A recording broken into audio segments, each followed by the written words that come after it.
जय माताजी मित्रों, तमे बधाए भजन सांभळ्युं ज हशे, क्या लेके आया बंदा क्या लेके जाएगा।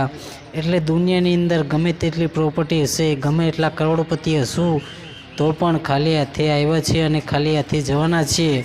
अने जेने एक टाणुं के जेने बे टाणुं पण भोजन नथी मळतुं अने जेने भूख्या पेटे जेने आतरडी ककळे छे एवा माणसनी આપણે સેવા કરશું તો ભગવાન પણ ખુશ રાખશે અને આપણે પણ ખુશ રહીશું।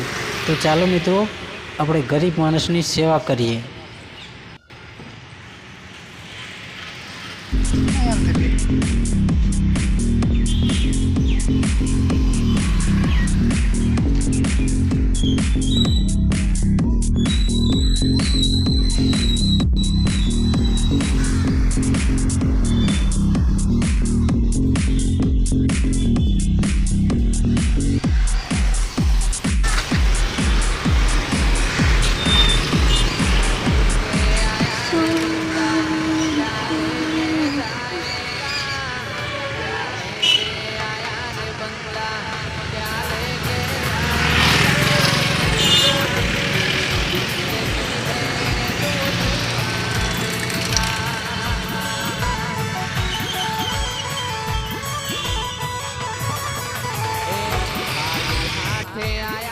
बंदा